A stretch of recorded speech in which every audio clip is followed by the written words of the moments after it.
Correct statement is, पहला option है leaching of bauxite using concentrated NaOH solution gives sodium aluminate and sodium silicate। Now guys, इस question को करने के लिए पहले हमें ये पता होना चाहिए कि ये जो लीचिंग है इसका मतलब क्या है। देखिए गाइस, जब भी आप कोई एक्सट्रैक्शन करते हैं मेटल का, उसमें वो ऊपर तौर पे 3 स्टेप से होके गुजरता है। पहला होता है concentration of ore. Concentration of ore के बाद उस मेटल का होता है एक्सट्रैक्शन, और जो तीसरा स्टेप होता है उसमें होता है रिफाइनिंग। समझ गाइस? अब नाउ जो कंसंट्रेशन ऑफ ओर है, इसमें बेसिकली जो इम्प्योरिटीज हैं उनको निकालने की कोशिश की जाती है, जितनी भी निकल सकती है। ओके गाइस, सो जैसे इसमें अगर आप देखेंगे कि हाइड्रोलिक वॉशिंग होती है, ग्रेविटी सेपरेशन होता है, मैग्नेटिक सेपरेशन होता है, फ्रोथ फ्लोटेशन होता है, राइट? ये सब के सब कंसंट्रेशन ऑफ ओर का पार्ट है। एक हो रहा है जो लीचिंग है, लीचिंग भी बेसिकली कंसंट्रेशन ऑफ ओर का ही एक एग्जाम्पल है। ना ये इसमें अभी हम लीचिंग पढ़ेंगे, बाकी के मैं अभी आगे क्वेश्चन आपको समझा दूंगा, राइट? सो जो लीचिंग है वो कंसंट्रेशन ऑफ ओर का पार्ट होता है, यानी इसमें क्या करते हैं आप, किसी तरीके से इम्प्योरिटी को निकालते हैं। अब ये इम्प्योरिटी को निकालते कैसे हैं? देखिए गाइस, लीचिंग का मतलब क्या है मेटलर्जी की सेंस में, कि हम अपने ओर को ट्रीट करते हैं किसी सूटेबल रिएजेंट के साथ, सो दैट ये जो ओर है इसको आप सोल्यूबल कॉम्प्लेक्सेस में कन्वर्ट कर दें। समझ आपको? अब क्या होता है, आपने कुछ अपने ओर को किसी रिएजेंट के साथ रिएक्ट कराया ताकि वो सोल्यूबल कॉम्प्लेक्स बन गया, सोल्यूबल फॉर्म में हो गया बेसिकली। यानी इस सोल्यूबल जो कॉम्प्लेक्स में अब आपकी इम्प्योरिटी भी है और आपका जो मेन ओर है ऑक्साइड वो भी है, जिसको आप बेसिकली निकालना है, लीच करना है। अब इसको डिजायर्ड किसी रिएजेंट के साथ रिएक्ट करके आप प्रेसिपिटेट आउट कर देते हैं, राइट? प्रेसिपिटेट को बाद में आप एक्सट्रैक्ट करके फिर उसके बाद रिफाइन करके आप अपना मेटल निकाल सकते हैं। समझ में आपको कैसे? नाउ जो लीचिंग है बेसिकली गाइस, हमारे सिलेबस में 2 टाइप की दी हुई है। पहली जो लीचिंग है वो है leaching of alumina from bauxite ore, leaching of alumina. अब गाइस आप देखिएगा, मैं आपको धीरे धीरे इस पूरी वीडियो में कुछ ओर्स के नाम भी बताऊंगा, तो आप उसको याद रखते रहें। तो आपकी पूरी कुछ ही ओर्स हैं जो बेसिकली जिनके नाम रिपीट होते रहते हैं बार बार पूरे एग्जाम्स में, मैंने देखा है। तो अगर आपको कुछ ज्यादातर पता लगे तो आप क्वेश्चन आंसर आराम से सोल्व करके आ सकते हैं।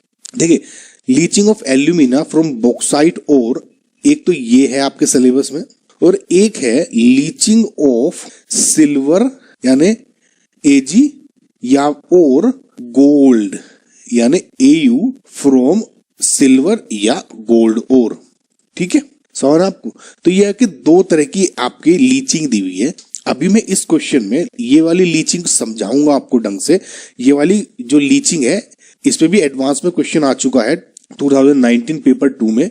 सो इसको मैं अभी आपको एंड में समझाऊंगा, राइट? तो थोड़ा सा इसमें डिस्टर्ब मत हो। तो आपको बस ये समझ लीजिए कि जो लीचिंग है हमारे सिलेबस में फिलहाल 2 तरह की है, एल्यूमिना की और सिल्वर की। सबसे पहले आप ये समझें कि जो एल्यूमिना है वो होता है Al2O3 यानी एल्यूमिनियम ऑक्साइड। ना बॉक्साइट ओर को आप काफी तरीके से लिख सकते हैं, जैसे मोस्ट कॉमन Al2O3.2H2O, इस तरह से कुछ, या फिर बॉक्साइट ओर का जो बहुत ही कॉमन फॉर्मूला है कि AlOxOH का 3-2x। ये बेसिकली एक ओवरऑल बॉक्साइट ओर का फॉर्मूला इस फॉर्म में भी दिया जा सकता है, जहां पे x की वैल्यू है 0 और 1 के बीच।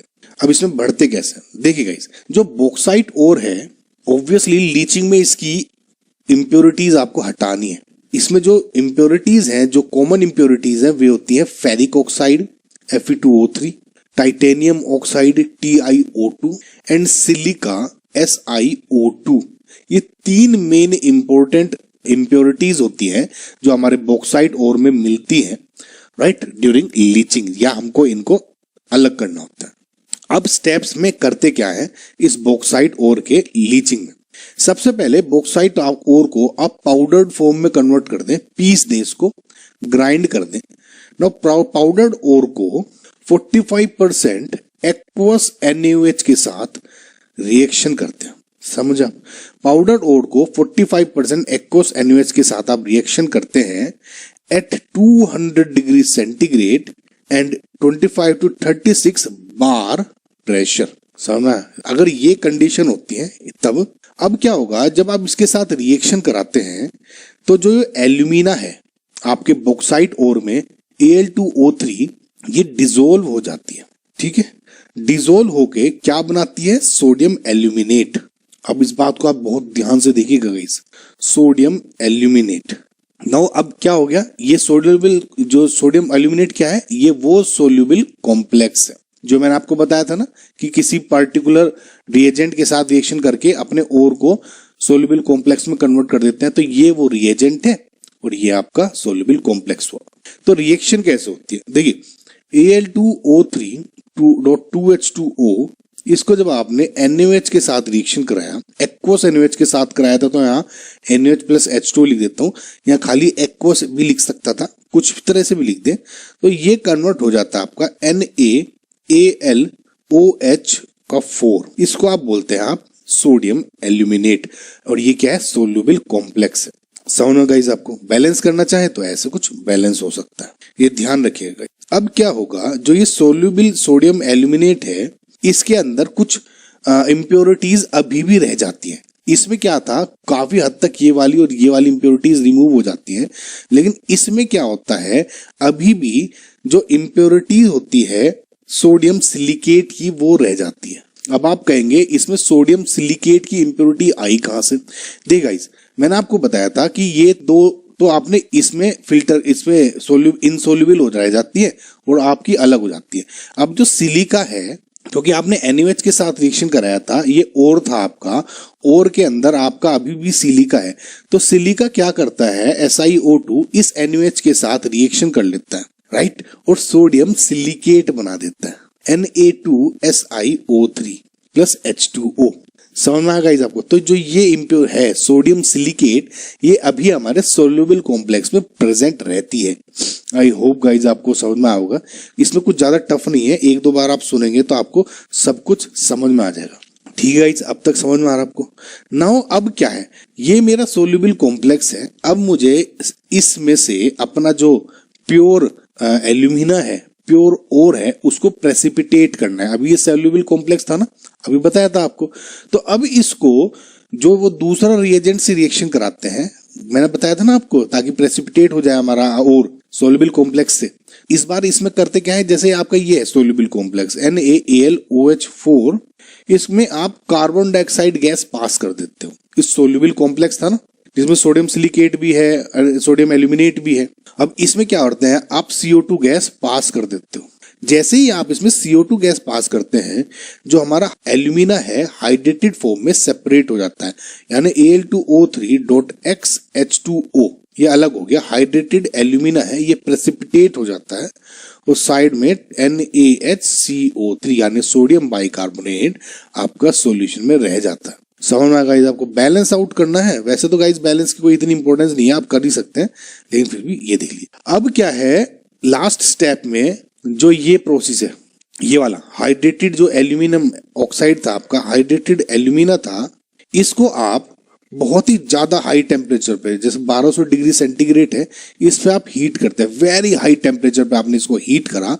क्या हुआ, बहुत ज्यादा हीट करा तो जो ये हाइड्रेट था ये एक तरह से अलग हो जाता है, यानी Al2O3 प्लस XH2O रह जाता है। समझ में गाइस आपको कि मैं क्या कह रहा था? नाउ इस केस में अब क्या हो गया, आपका ये एल्यूमिना आपका अलग हो गया। तो जो ये पूरा प्रोसेस था लीचिंग ऑफ जो एल्यूमिना फ्रॉम बॉक्साइट, और ये यहाँ पे खत्म हुआ। ये क्या है, एल्यूमिना। एक बात आप और ध्यान रखें, जब इस रिएक्शन के बाद जो ये प्रेसिपिटेट हुआ था, तो इसमें जो सोडियम सिलिकेट था पहले स्टेप में बना था, वो अभी भी सॉल्यूशन में ही रह जाता है, यानी जो ये प्रेसिपिटेट बना सोडियम सिलिकेट से अलग हो गया। समझ में गाइस आपको? ये समझ में आया? इस पूरे प्रोसेस को एक दूसरा नाम भी दिया गया है, जिसको आप बोलते हैं बेयर्स प्रोसेस। समझ में आपको? तो इस तरह से भी दे सकते हैं, आपको इस तरह से भी इसका नाम दे सकते हैं। आई होप गाइज आपको ये चीजें अब तक समझ में आई होगी। ठीक है, नाउ एक बात और ध्यान रखिए, जो मैंने आपको ये बताया था ना कि ये सोडियम एल्यूमिनेट है, इसको आपके क्वेश्चन में दूसरी तरीके से भी दिया जा सकता है, इसको काफी तरह के नाम है। तो कुल मिला के ये क्या है, सोडियम एल्यूमिनेट। अब ये क्या, हाइड्रेटेड फॉर्म है ना। अब क्या है NaAlO2 प्लस H2O अगर मैं लिख दूं अभी भी ये हाइड्रेटेड सोडियम एल्यूमिनेट होगा। इसको NaAlO2 एक्वस फॉर्म में लिख दूं तब भी हाइड्रेटेड सोडियम एल्यूमिनेट हुआ। खाली NaAlO2 लिख दूं तो ये एनहाइड्रस सोडियम एल्यूमिनेट हो गया। ठीक है, इसको ऐसे भी लिखा जा सकता है Na2O.Al2O3, ये एनहाइड्रस सोडियम एल्यूमिनेट है, यानी .H2O भी कर दूं तो यानी क्या हो जाएगा आपका hydrated sodium aluminate. I hope guys आपको अब तक ये चीजें समझ में आई होंगी। ठीक है, तो बेसिकली जो एल्यूमिनेट आयन होगा वो कुल मिला के AlO2 नेगेटिव, ये जो फॉर्म है ये एल्यूमिनेट आयन की है। तो अगर आपको इस फॉर्म में भी दिया जा सकता है तो गाइज आप कितनी तरह से देखें, आपको यही प्रोसेस है कंप्लीट। कुछ नहीं था, पहले स्टेप में NaH रिएक्शन कराया, ये बना दिया, इसमें CO2 करके आपने एल्यूमिना अलग कर दिया, बस ये था। ठीक है गाइज, सो इसके हिसाब से जो मेरा फर्स्ट ऑप्शन है वो क्या है, करेक्ट। क्या है, leaching of bauxite using concentrated NaOH solution gives sodium aluminate and sodium silicate. ठीक है गाइज, सही है। अब दूसरा है the Hall Heroult process is used for production of aluminium and iron. देखिए गाइज, वैसे तो ये ऑप्शन पार्शली सही है पार्शली गलत है। वो क्यों, अभी मैं आपको समझाऊंगा कि जो ये हॉल हीरोल्ड प्रोसेस है बेसिकली प्रोडक्शन ऑफ सिर्फ एल्यूमिनियम में काम आता है, आयरन में नहीं आता, इसलिए ये स्टेटमेंट रॉन्ग हो गया। खाली एल्यूमिनियम होता तो सही हो जाता। समझ में गाइज आपको। सो अब हीरो होल्ड प्रोसेस है क्या, देखिए गाइज, इसको समझने से पहले मैंने अब बैक टू और जो मेन अम्ब्रेला टर्म्स थी उस पे जाते हैं। मैंने आपको बताया था पहले कंसंट्रेशन होता है ओर का, धुलाई होती है, इम्प्योरिटीज निकालने की कोशिश होती है। उसके बाद मैंने आपको कहा था एक्सट्रैक्शन होता है मेटल का, एक्सट्रैक्शन ऑफ मेटल। ठीक है, और उसके बाद होता है आपका रिफाइनिंग का प्रोसेस। नाउ जो ये एक्सट्रैक्शन ऑफ मेटल है ये मेनली 2 स्टेप प्रोसेस है। पहला क्या है कि जो कंसंट्रेटेड ओर है जो यहां से मिला था, समझ आपको, जो कंसंट्रेटेड ओर है इसको आप ऑक्साइड्स में कन्वर्ट कर देते हैं। ठीक है, concentrated ore gets converted into oxides, ये बात ध्यान रखिएगा। दूसरे स्टेप में जो ये ऑक्साइड्स हैं इनका रिडक्शन हो जाता है मेटल्स में, रिडक्शन। समझ में गाइस आपको कि मैं क्या कह रहा हूं। एक्सट्रैक्शन ऑफ मेटल में पहले जो कंसंट्रेटेड ओर है उसको प्रॉपर ऑक्साइड्स में कन्वर्ट किया जाता है, देन उन ऑक्साइड्स को उनका रिडक्शन करके प्रॉपर रिड्यूसिंग एजेंट्स के साथ आप उनको मेटल बना देते हैं। मेटल, ये जो मेटल है इम्प्योरिटी होती है इसमें, तो ये रिफाइनिंग प्रोसेस के साथ आप करके प्योर या काफी हद तक प्योर मेटल निकाल सकते हैं। समझ में गाइस आपको। नाउ जो ये पहला स्टेप था कंसंट्रेटेड ओर इनटू ऑक्साइड्स में जो कन्वर्ट करते हैं, इसमें आप बहुत ध्यान से दीजिएगा, इस बहुत क्वेश्चन रिपीट होते हैं इसमें 2 मेन प्रोसेस है, आपने सुना भी होगा। पहला है कैल्सिनेशन और दूसरा होता है रोस्टिंग। कैल्सिनेशन में मेन हम करते क्या है कि जो हमारा ओर है कंसंट्रेटेड ओर, इसको हीट करते हैं, एक्सेसिव हीटिंग करते हैं इसकी, इन एब्सेंस ऑफ एयर। समझना, heating in absence of air. Calcination में हम हीटिंग करते हैं अपने कंसंट्रेटेड ओर की इन एब्सेंस ऑफ एयर, ध्यान रखिएगा ये बात। वेयर एज जो हमारा रोस्टिंग है इसमें क्या करते हैं, हीटिंग करते हैं इन प्रेजेंस ऑफ एयर। पहला डिफरेंस तो ये हो गया। अब ये जो कैल्सिनेशन किस में होगा, ये किस में होगा, ये डिपेंड करता है कि आप कौन सा यूज कर रहे हो। ठीक है, जो हमारा कैल्सिनेशन है वो बेसिकली जैसे आपका हाइड्रोक्साइड्स हो गया या आपका हाइड्रेटेड ऑक्साइड्स हो गया। ध्यान से दीजिएगा, इस पे क्वेश्चन रिपीट हुआ है, मैं इस बार समझा रहा हूं आपको, अब आगे डायरेक्ट करेंगे। हाइड्रोक्साइड्स या हाइड्रेटेड ऑक्साइड्स हो गया या फिर कार्बोनेट्स, इनका जो ये ओर है जो कैरिंग दीज कंपाउंड्स, इनका हम कैल्सिनेशन करते हैं। वेयर एज जो रोस्टिंग होती है आपकी सल्फाइड ओर्स की होती है। ये बात समझ में आई। 2 इसमें इन प्रेजेंस ऑफ एयर, देखिए क्या है, सल्फाइड ओर था क्योंकि इन प्रेजेंस ऑफ एयर में क्या करते हैं ताकि ऑक्सीजन से रिएक्शन करके हम इसको कन्वर्ट कर सकें ऑक्साइड्स में, क्योंकि हमें अल्टीमेटली यही करना है। इसमें क्या है कि ऑलरेडी ऑक्सीजन प्रेजेंट है, तो अब इसमें हम क्या करते हैं, ये डायरेक्ट हीट करते हैं इन एब्सेंस ऑफ एयर। अब क्या होगा, इन एब्सेंस ऑफ एयर जब हीट करते हैं तो जो हाइड्रोक्साइड या हाइड्रेटेड ऑक्साइड्स हैं इसमें आपका H2O निकलता है, पानी निकलता है, ये बात ध्यान रखिएगा गाइस। वेयर एज जो कार्बोनेट्स हैं, जब आप इसका कैल्सिनेशन करते हैं तो उसमें CO2 गैस इज रिलीज्ड। हम ये कह देते हैं कि जो वोलेटाइल मैटर है हमारे इन ओर में, कंसंट्रेटेड ओर में, चाहे H2O की फॉर्म में चाहे CO2 की फॉर्म में, ये कैल्सिनेशन के थ्रू निकल जाता है। समझ में आएगा गाइस आपको कि मैं क्या कह रहा था? नाउ जब ये ऑक्साइड्स में कन्वर्ट हो गए, चाहे थ्रू कैल्सिनेशन या रोस्टिंग, अब इसका सेकंड स्टेप करते हैं हम, इन ऑक्साइड्स को मेटल में रिड्यूस कर देंगे। अब ये कैसे हो? नाउ गाइस, जो ये रिडक्शन है मेटेलिक ऑक्साइड्स का टू फ्री मेटल्स, ये काफी तरह का हो सकता है। चाहे ये थर्मल रिडक्शन हो, हीट करके दूसरे किसी रिड्यूसिंग एजेंट के साथ रिडक्शन होगा थर्मली, मतलब डिफरेंस इनके जो थर्मल प्रॉपर्टीज होंगी उनको यूज में किया जाएगा। आपने एलिंगर डायग्राम सुना होगा, वो इन प्रॉपर्टीज पे डिपेंड करता है। दूसरा हो जाता है इलेक्ट्रोलाइटिक रिडक्शन, तो उसमें बेसिकली क्या होगा, इलेक्ट्रोलाइसिस के थ्रू रिड्यूस करेंगे। एक और होता है जिसमें आप सेल्फ रिडक्शन होता है, राइट। तो काफी तरह के ये रिडक्शन आप यूज कर सकते हैं, ठीक है गाइस। नाउ जैसे गाइस थर्मल रिडक्शन में क्या होगा कि जैसे आपका ऑक्साइड मिल गया था आपको, ठीक है, ऑक्साइड को किसी दूसरे सब्सटेंस के साथ आप हीट करते हैं, जो ये सब्सटेंस है is acting as a reducing agent.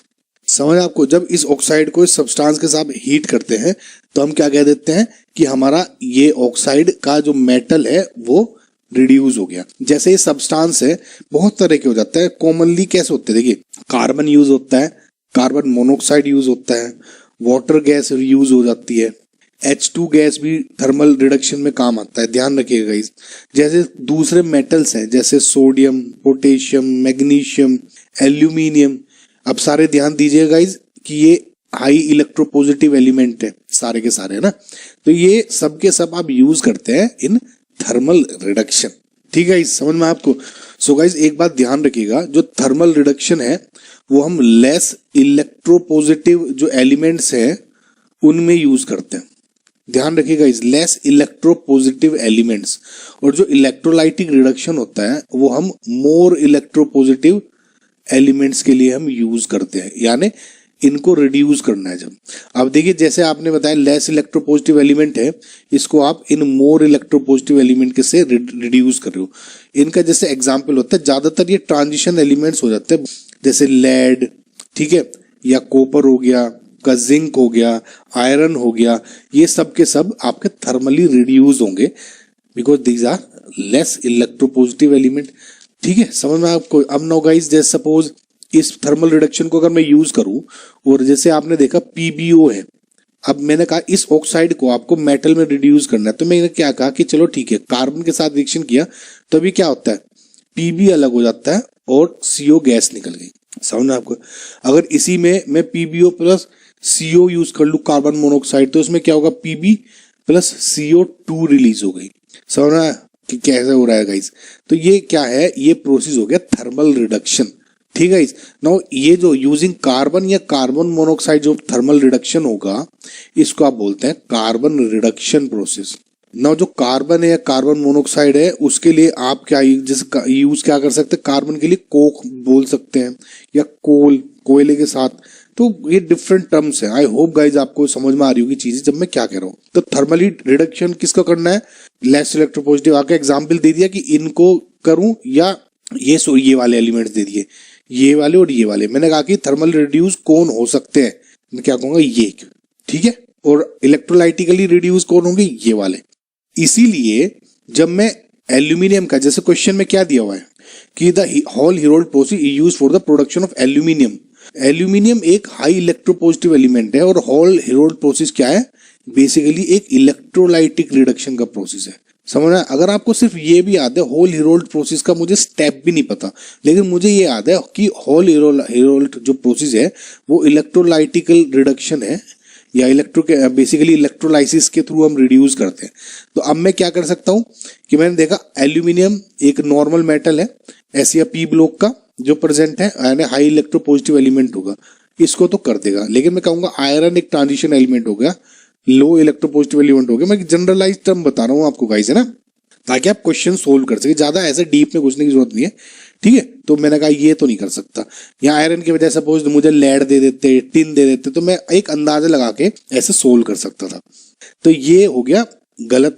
No अब एक्चुअली में होल हेरोल्ड प्रोसेस है क्या, ये बहुत ही अच्छा है प्रोसेस, बहुत बार क्वेश्चन रिपीट हुआ है इसमें जेई में। पहले तो आप गाइज ये ध्यान रखिए कि जो होल हेरोल्ड प्रोसेस है एक आपका इलेक्ट्रोलाइटिक रिडक्शन के प्रिंसिपल पे काम करता है। नो इलेक्ट्रोलाइटिक रिडक्शन में आप हाई इलेक्ट्रोपॉजिटिव एलिमेंट जैसे sodium, potassium, magnesium, calcium, aluminium, इनको रिड्यूस कर सकते हो। Hall Heroult process basically aluminium के लिए यूज किया जाता है। समझ में आ गाइज आपको डिफरेंस? इसमें इलेक्ट्रोलाइटिक रिडक्शन के लिए और प्रोसेस हो सकते हैं, जैसे मैग्नीशियम, सोडियम, इनको रिड्यूस करना है। Hall Heroult process specifically aluminium के लिए, ठीक है। ये बात समझ में आ गई आपको गाइज? नाउ अब होता क्या है कि ये दो डायग्राम देखिए गाइज, ये दोनों सेम ही प्रोसेस हैं। ये मैंने डिफरेंट डायग्राम दिए ताकि आपको चाहे इसमें समझ ना आए तो इसमें समझ में आ जाए, ठीक है। तो कंफ्यूज मत होइएगा, ये सेम ही डायग्राम है। नाउ सबसे पहले होल हेरोल्ड प्रोसेस में होगा क्या, मैंने कहा एल्यूमिना का ऑक्साइड को कन्वर्ट करते हैं मेटल में, तो यानी इसका एल्यूमिना ऑक्साइड होना चाहिए। अब प्रॉब्लम क्या है, इलेक्ट्रोलाइटिक रिडक्शन में जो एल्यूमिना है इसका जो मेल्टिंग पॉइंट है बहुत ही ज्यादा हाई होता है, और प्लस जो एल्यूमिना एक बैड कंडक्टर भी होता है इलेक्ट्रिसिटी का। समझ आपको, इसका मेल्टिंग पॉइंट भी बहुत ज्यादा है और इसका बैड कंडक्टर भी है ये इलेक्ट्रिसिटी का। सो इन प्रॉपर्टीज को इंप्रूव करने के लिए कि एमपी हम थोड़ा कम कर दें और जो इसको थोड़ी सी इलेक्ट्रिकल कंडक्टिविटी बढ़ा दें, इसके लिए हम इसमें ऐड करते हैं या तो क्रायोलाइट। अब गाइस देखिए एक बात, आप क्रायोलाइट डाल दो या फिर इसमें डाल दो और CaF2। क्रायोलाइट क्या होता है, Na3Al F6, ये है क्रायोलाइट का फॉर्मूला। इसमें बहुत बार रिपीट हुआ है जेई में, ताकि ये और किस चीज का है, क्रायोलाइट का या एल्यूमिनियम का, समझना आपको। तो आप देखिएगा कोई ऐसा उठा के कुछ नहीं पूछते, किसी न किसी फॉर्मूले जो आपको प्रोसेस में यूज होते हैं उनके थ्रू यूज करते हैं। तो क्रायोलाइट याद हो जाएगा आपको, Na3Al F6 है एल्यूमिनियम का। आपको फॉर्मूला भी याद नहीं है ना, तो आप ऐसे तो याद ही रख सकते हैं ना, एल्यूमिनियम का और है तो आप वैसे ही याद हो जाएगा, क्योंकि होल हेरोल्ड प्रोसेस में आपने ऐड किया था। देखिए अब क्या होता है, जैसे ही आप अपने एल्यूमिना के ऑक्साइड में इसमें या तो क्रायोलाइट ऐड करते हैं या CaF2 ऐड करते हैं, तो ये इसका मेल्टिंग पॉइंट को कम कर देता है और इसकी जो कंडक्टिविटी है इलेक्ट्रिसिटी की वो भी बढ़ा देता है, इंप्रूव कर देता है। सबसे पहले आप ध्यान रखें, जैसे ये वाला अगर मैं यही समझ लूं आपको, anode and cathode. Anode positively charge है, इलेक्ट्रोलाइसिस हो रहा है बेसिकली, और कैथोड इज नेगेटिवली चार्ज। आप एक बात याद रखें हमेशा, चाहे एनोड पॉजिटिवली चार्ज हो चाहे नेगेटिवली चार्ज हो, हमेशा एनोड पर ऑक्सीडेशन ही होगा एंड हमेशा कैथोड पे रिडक्शन ही होगा। समझ में आया गाइस आपको, कैथोड पे हमेशा रिडक्शन ही होगा, चाहे पॉजिटिवली चार्ज है चाहे नेगेटिवली चार्ज है। ठीक है गाइस, ये बात समझ में आया आपको। नाउ अब एक बात ध्यान रखिए कि ये बेसिकली एक स्टील का या टिन का एक हैवी कंटेनर है जिसके अंदर आपने कार्बन की लाइनिंग करी है, ये बात ध्यान रखिएगा आप, ठीक है। जैसे इसमें दिख रहा है कार्बन की ये जो लाइनिंग है, ये स्टील का वेसल है, कैथोड की तरह यूज हो रहा है, और अंदर इसमें ये बन रहा है, ये कार्बन की लाइनिंग्स है। ये जो ब्लैक कलर का दिख रहा है ये कार्बन की लाइनिंग है, और जो ये रोड्स हैं ये कार्बन की एनोड है। इस पे क्वेश्चन पूछा गया है कि होल हेरोल्ड में क्या एनोड किस चीज का होती है। आंख बंद करके ये समझ ले, कार्बन की ही होती है दोनों। कभी क्वेश्चन में प्लेटिनियम दे देंगे कंफ्यूज करने के लिए, कुछ भी, सिंपल याद रखे कार्बन की रोड है। अब क्या हुआ, ये जो इलेक्ट्रोलाइट में क्या यूज हो रहा है, Al2O3 था मोल्टन, और इसमें आपने जो क्रायोलाइट ऐड किया था Na3Al F6। जब प्रोसेस होगी तो जो आपका मोल्टन एल्यूमिनियम होगा वो नीचे बैठता जाएगा और आपका जो इम्प्योर है अभी मिला हुआ एल्यूमिनियम क्रायोलाइट वो ऊपर रहेगा। समझना आपको कि जो प्योर जो मोल्टन एल्यूमिना है आफ्टर प्रोसेस वो नीचे बैठता जाएगा, क्योंकि इसकी थोड़ी जो डेंसिटी है वो ज्यादा होती रहेगी, और बाद में टैपिंग होल को निकाल के मोल्टन एल्यूमिना को आप यहां से निकाल सकते हैं। कुछ ज्यादा इसमें कुछ ऐसा स्पेसिफिक है नहीं, ठीक है। अब इसमें प्रोसेस अगर आपको फिर भी देखनी है थोड़ी सी, आप ये देखें, सबसे पहले तो आप ये देखें कि जो ये है आपका Al2O3 प्लस क्रायोलाइट है, इसके अंदर आपके आयंस कितने कितने हैं देखिए। Al2O3 में से Al3 प्लस का आयन है, ठीक है, O3 है, O2 नेगेटिव का भी है। क्रायोलाइट में से किसका आ गया, एल्यूमिनियम तो ऑलरेडी है, Na प्लस के भी आयंस है, ठीक है, F नेगेटिव के भी आयंस है। नाउ बेस्ड अपॉन कि किसका रिडक्शन पोटेंशियल कम है, ठीक है, रिडक्शन कम पोटेंशियल कम है, बेस्ड ऑन दैट हमने ये देखा है कि जब एट कैथोड क्या होगा, जहां पे रिडक्शन हो रहा है, ये दो आयंस है इलेक्ट्रोकेमिकल सीरीज में, पहले ये मेरा रिड्यूस हो जाता है, यानी Na प्लस के बजाय Al3 प्लस पहले रिड्यूस हो जाएगा इलेक्ट्रॉन लेके, राइट, और Al में आपका कन्वर्ट हो जाएगा एल्यूमिनियम में, जो कि नीचे बैठता जा रहा है। ये कैथोड पे हो गया। एट एनोड क्या होता है, ऑब्वियसली ऑक्सीडेशन होगा। अगेन इसमें इसका ऑक्सीडेशन हो सकता है, यानी ये इलेक्ट्रॉन लूज कर सकता है, या F नेगेटिव हो सकता है। Based on their electrochemical series in दोनों में ये पाया गया है कि O2 नेगेटिव ऑब्वियसली पहले इसका ऑक्सीडेशन हो जाता है, यानी पहले ये इलेक्ट्रॉन लूज कर देता है। अब को कैसे लूज करेगा, जो अंदर जो आपकी कार्बन रोड्स हैं एनोड के ऊपर, ये क्या करता है, कार्बन क्या करेगा, O2 नेगेटिव के साथ रिएक्शन करके CO बना देता है, या फिर ये भी हो सकता है कि कार्बन 2O2 नेगेटिव के साथ रिएक्शन करके CO2 गैस निकाल सकता है। तो आपने देखा कि हिलोल हिलोल प्रोसेस में दो गैसेस रिलीज हो रही है, आइदर CO या CO2। समझ में गाइस, आपको ये भी क्वेश्चन पूछा जा सकता है कि कौन सी गैस इज रिलीज्ड, ठीक है। सो ओवरऑल जो रिएक्शन होती है इसमें क्या होगी, Al2O3 ने बेसिकली कार्बन जो इनके साथ रिएक्शन करके अपना एल्यूमिनियम निकाला और CO2 गैस निकाल दी। आप इसको ऐसे याद रख सकते हैं, समझ में गाइस। तो ओवरऑल रिएक्शन अगर आपसे पूछी, जो कि पूछी भी गई है, तो क्या कहेंगे कि जो Al2O3 ने कार्बन के साथ रिएक्शन करके एल्यूमिनियम को निकाल दिया और CO2 गैस रिलीज कर दी, ठीक है, पहचान लेंगे। तो ये हो गया गाइस। नेक्स्ट कोई ऑप्शन देखते हैं। Pig iron is obtained from cast iron. देखिए गाइस, जो आयरन की हम जो टाइप्स पढ़ते हैं मोटे मोटे तौर पे तीन तरह के देखते हैं। पहला होता है, आपने सुना होगा पिग आयरन, फिर एक सुना होगा आपने कास्ट आयरन, और फिर पढ़ा होगा road iron, WROUGHT iron. Pig iron सबसे ज्यादा रॉ है आपका, जो वैरायटी है इसकी सबसे ज्यादा इम्प्योर होता है पिग आयरन। इसमें इम्प्योरिटी अच्छा कैसे आप काउंट करते हैं आयरन की, पिग आयरन बेसिकली हम ये कहते हैं कि मोर देन 4% कार्बन रहता है इसमें। कास्ट आयरन में लगभग 3% कार्बन रहता है, तो थोड़ा सा इसका इम्प्रूव्ड क्वालिटी हो जाता है। और जो रोट आयरन है ये सबसे ज्यादा प्योर है, सबसे ज्यादा हार्ड भी है, यानी लेस देन 0.15% कार्बन रहता है इसमें। समझ में गाइस आपको ये बात। पहले तो अगर आपको इतना भी पता है तब भी आप समझ जाएंगे कि कास्ट आयरन पिग आयरन से बनता होगा।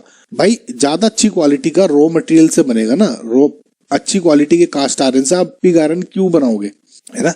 तो pig iron is obtained from cast iron, ये वैसे भी गलत हो गया, उल्टा होता तब सही होता।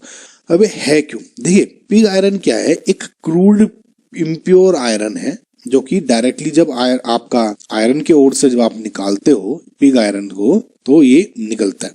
जैसे ब्लास्ट फर्नेस हम पढ़ेंगे, ब्लास्ट फर्नेस में बेसिकली जो निकलता है आयरन वो पिग आयरन होता है, ठीक है, समझ में गाइस आपको।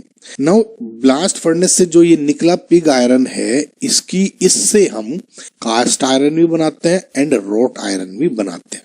कास्ट आयरन बनता है पिग आयरन से कैसे, कि पिग आयरन को रिमेल्ट कर देते हैं, रीमेल्ट। पिग आयरन को क्या करते हैं, पिघला देंगे, इसके बाद आप कोक एंड लाइमस्टोन डाल देते हैं, इसके बाद आप कास्ट आयरन को रिकवर करते हैं, ठीक है, समझना गाइस आपको। सो इसका मतलब ये c option is wrong, okay, ये समझना guys. Now d option is the blistered appearance of copper during the metallurgical process is due to the evolution of CO2। अब देखिए गाइस, जो ब्लिस्टर्ड कॉपर होता क्या है पहले हमें वो देखते हैं, ठीक है। वैसे CO2 की वजह से नहीं होता, ये SO2 की वजह से होता है, सल्फर डाइऑक्साइड।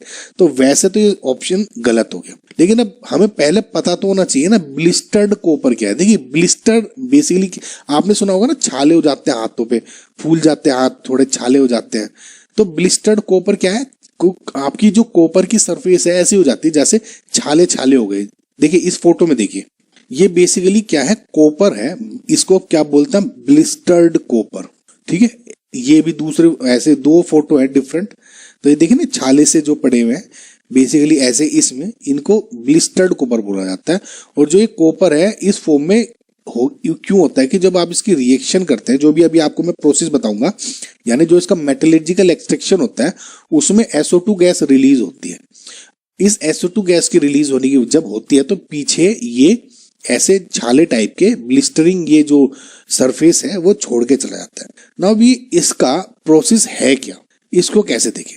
देखिए गाइस, जो मैंने अभी आपको बताया था कि जो एक्सट्रैक्शन होता है आफ्टर कंसंट्रेटेड ओर, एक्सटर्न का क्या कहा था, ऑफ कंसंट्रेटेड ओर, दो स्टेप में होता है।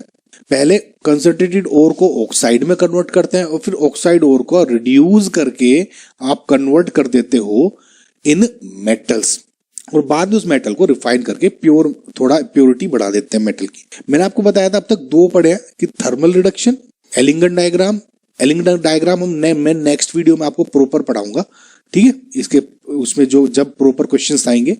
इलेक्ट्रोलाइटिक रिडक्शन देखा, ऐसे ही एक इसका रिडक्शन होता है सेल्फ रिडक्शन प्रोसेस, बताया था ना भी आपको। उसमें सेल्फ रिडक्शन प्रोसेस को आप ऑटो रिडक्शन प्रोसेस भी बोल देते हैं, इसको आप एयर रिडक्शन प्रोसेस भी बोल देते हैं।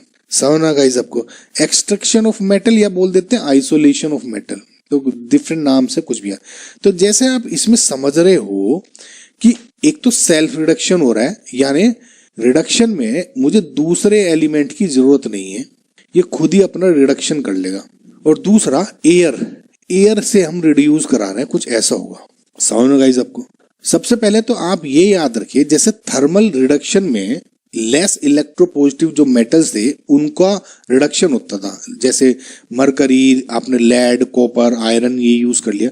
सिमिलरली उन लेस इलेक्ट्रोपॉजिटिव जो मेटल्स हैं उनके अगर सल्फाइड ओर्स मिल गए आपको, तो हम ये सेल्फ रिडक्शन प्रोसेस यूज करते हैं। समझ में गाइस आपको। नाउ ये होगा कैसे, अब देखिए, ये बेसिकली 2 स्टेप प्रोसेस है।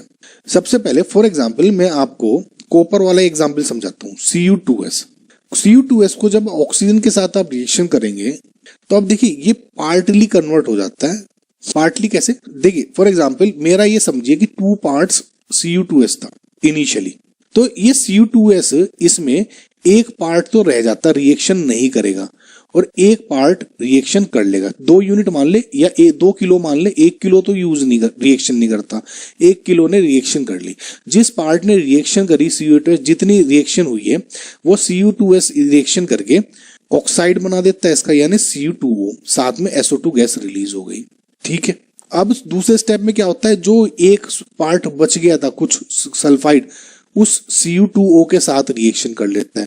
ये समझना है, एयर रिडक्शन यहां से आया, थोड़ा पार्ट ने रिएक्शन करके पहले Cu2O में कन्वर्ट कर लिया, अब उस Cu2O को खुद से दोबारा से रिएक्शन करा रहा है और उसको कॉपर में बेसिकली रिड्यूस करा दे रहा है, यानी SO2 अगेन फिर से रिलीज होगी। समझना गाइस आपको कैसे हो रहा है। सिमिलरली अगर आप एक एग्जांपल और देखेंगे, जैसे मरकरी है HGS, इसको मैंने ऑक्सीजन के साथ रिएक्शन कराई तो HGO ऑक्साइड बना दिया, आधे ने ऑक्साइड बना दिया, और यहाँ पे SO2 गैस रिलीज होगी। सिमिलरली अब क्या करेगा कि जैसे अब ये जो HGO है ये अगेन HGS के साथ रिएक्शन करेगा, तो यहाँ क्या बना देगा, HG बेसिकली अलग हो जाएगा और SO2 गैस रिलीज हो जाएगी। बैलेंस नहीं किया है, देख लीजिएगा। नाउ ये वाला जो प्रोसेस है, इसको जो ये वाला कॉपर है, ये इसको क्या बोलते हैं, ब्लिस्टर्ड कॉपर। ठीक है। थोड़ा सा इम्प्योरिटी इसमें ज्यादा होती है, तो ये ध्यान रखिएगा, थोड़ा इम्प्योर होता है ब्लिस्टर्ड कॉपर, बाद में इसको प्योरिटी इसकी बढ़ाई जाती है। ठीक है गाइस, इतना समझ में आया। एक बात और ध्यान रखिएगा गाइस, जैसे मैंने आपको बताया था ना कार्बन रिडक्शन प्रोसेस अभी, तो इसमें अगर इस स्टेप में ये वाले स्टेप है, जैसे ये वाला स्टेप है, इसके बजाय HG, जैसे आपने ये निकल गया, इसने इसके बजाय अगर कार्बन के साथ रिएक्शन कर देंगे तो क्या हो जाएगा, Hg प्लस CO गैस हो जाएगी या CO2 गैस हो जाएगी। समझना गाइस आपको। CO के साथ करोगे तो CO2 गैस हो जाएगी। सिमिलरली इसके साथ ना रिएक्शन करके CO2 को आप कार्बन या CO के साथ रिएक्शन करोगे तो यहाँ पे CO या CO2 गैस हो जाएगी। समझ में आएगा गाइस आपको। तो ये डिफरेंट रिएक्शंस हो सकती हैं इस तरह से आप लेकिन आपको समझ में आ जाना चाहिए। तो जो आपका ऑप्शन है वो गलत था। ठीक है। सो करेक्ट आंसर क्या है, option A. I hope guys आपको ये जो इतना इसको लंबा मैंने समझाया है कुछ फायदा हुआ होगा।